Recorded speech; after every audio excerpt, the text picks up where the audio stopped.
Adventure Discovering the New Me. This is study number 69, the book of Joel. It's a small, short book, 3 chapters. I'm going to read you quite a few verses here. We'll start in chapter 2, verse 25. And if you like these videos, make sure you like it, subscribe if you haven't already, hit the notification bell. You'll get a notification when the next one comes out next week. We do one of these per week. Each book of the Bible. We're almost through the Old Testament now. We'll be heading into the New Testament pretty soon, so it's a pretty exciting time.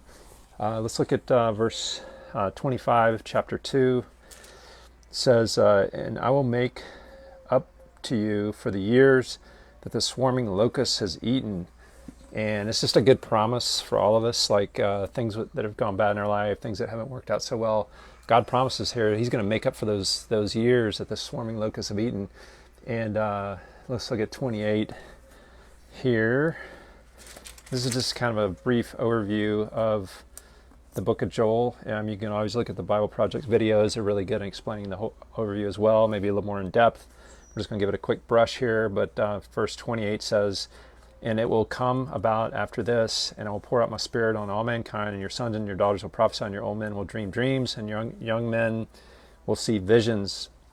That verse is also in Acts chapter 2, verse 17. Luke writes, uses this verse there.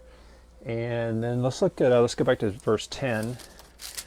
And it says, for before them the earth quakes, the heaven trembles, the sun and the moon grow dark, and the stars lose their brightness. And again, in 3:15, we'll see that same imagery of the sun darkening and the moon turning to blood. It says the sun and the moon grow dark and the stars lose their brightness. And again in 31 through 32, the sun will be turned into darkness and the moon into blood before the great and awesome day of the Lord comes. And it will come about that whoever calls on the name of the Lord will be delivered. So what is that? It seems like that's happening. That verse is coming up quite a bit here. Let's look at some parallel Bible books here, Matthew and Revelation, and we'll look at Daniel here in a minute. Let's go to Matthew to see what that's trying to tell us here. Matthew 24:29 through 31. And immediately after the tribulation of those days, the sun will be darkened, and the moon will not give its light, and the stars will fall from the sky, and the powers of the heavens will be shaken. And then the Son of Man will appear in the sky, and then all the tribes of the earth will mourn. They will see the Son of Man coming on the clouds of the sky with power and great glory, and He will send forth His angels and a great trumpet, and they will gather together His elect from the four winds and from one end of the sky to the other. So it sounds like the rapture to me. It sounds like the gathering together of the saints when Christ comes back again. It says that it will happen, verse 29, immediately after the tribulation of those days. So that's going to be interesting to see the timing of that. Let's look at Revelation 6:12 through 17. It says, and I looked, and this is the 6th seal of Revelation.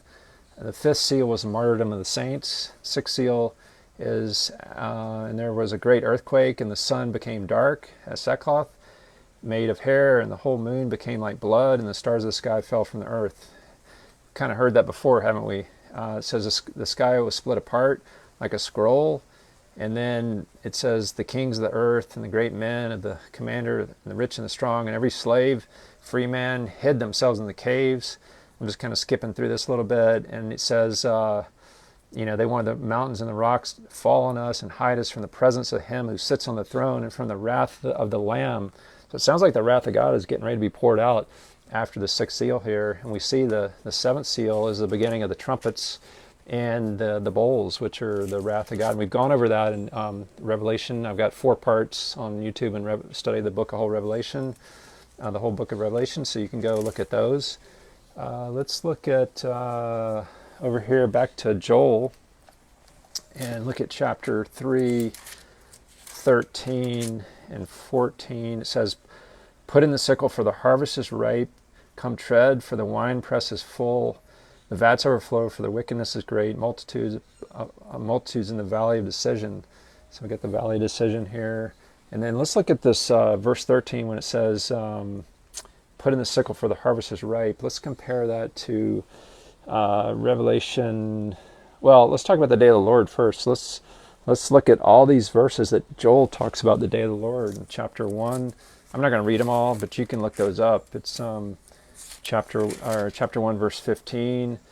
Alas, for the day of the Lord is near. What is the day of the Lord? And then in verse 11, then the Lord utters his voice before his armies. Surely his camp is very great. Strong is he who carries out his word. The day of the Lord is indeed great and very awesome.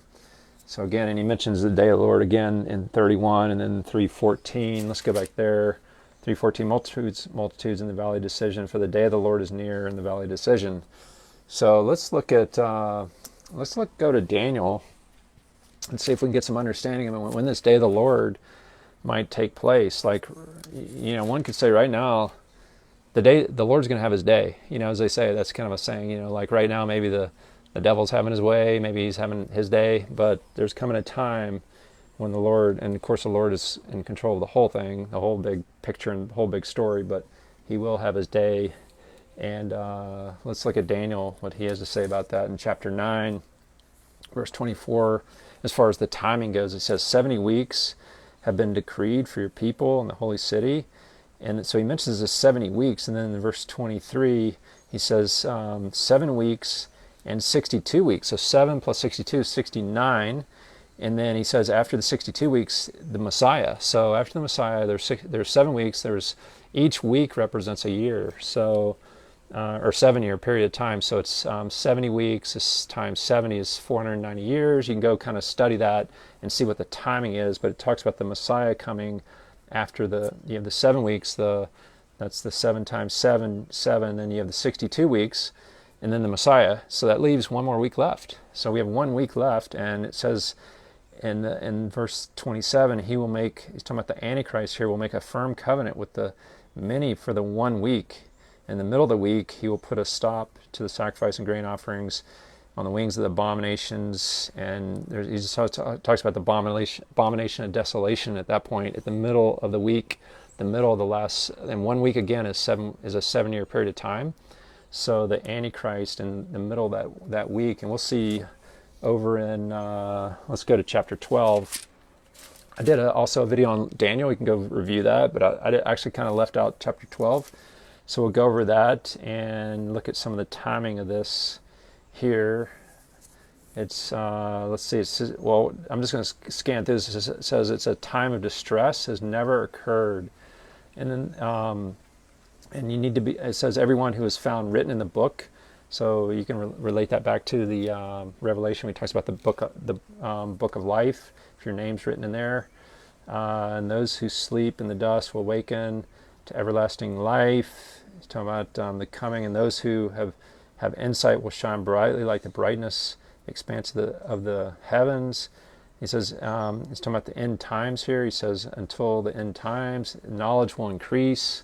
So it's just some of the things that are going on right now. Actually, we see how much knowledge we have through the internet and things. Then it says in verse 6, a man dressed in linen, and again in verse 7, a man dressed in linen raises his right hand, his left hand to heaven, and swore by him who lives forever that it would be times, and a half times, which is 3.5 years.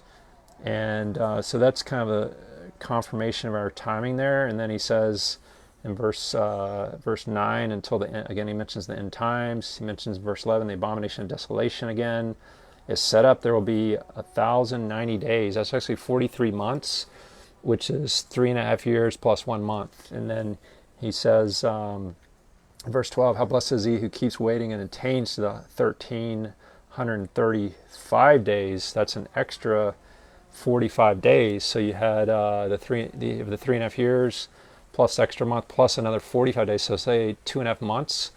Some people say that's the time when the fifth seal is happening, when the persecution of the saints is happening, because it says those who attain to the end will be blessed.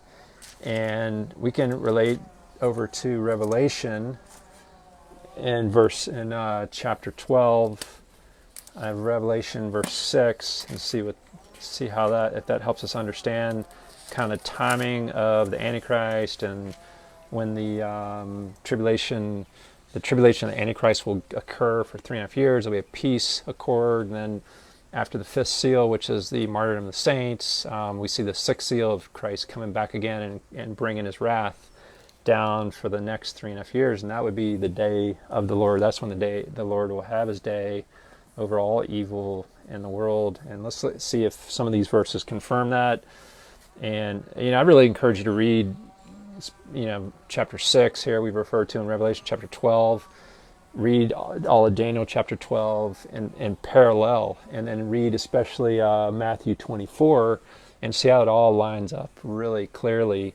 If you can just lay those out and read them together, read the whole passages. We just don't have time in these little videos. But verse 6 in chapter 12 of Revelation, it says, "And the woman fled in the wilderness where she prepared a place by God so that she might be nourished for 1,260 days." So again, there's that same number that we had in Daniel, 1,260 days, which was 3.5 years. So she'll be nursed during that 3.5 year, that first initial 3.5 period of time.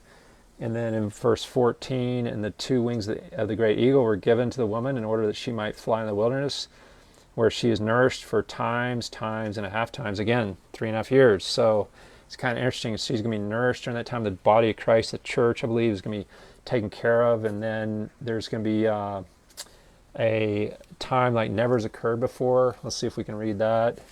In verse 5 of 13, "And there was given to him a mouth speaking arrogant words and blasphemies," talking about the Antichrist, "and authority to act for 42 months. There it is again. He's given the authority, makes a peace accord at the middle of the time, but then that's when the abomination of desolation is set up. And in verse, he just talks about, in verse 6, blasphemies against God. Verse 7, "And it was given to him to make war with the saints and to overcome them, and authority over every tribe and people and tongues and nations was given to him." So he controlled the whole world. He makes war with the saints. That's again parallels to the fifth seal of Revelation. And let's look at chapter 14 of Revelation, verse 15.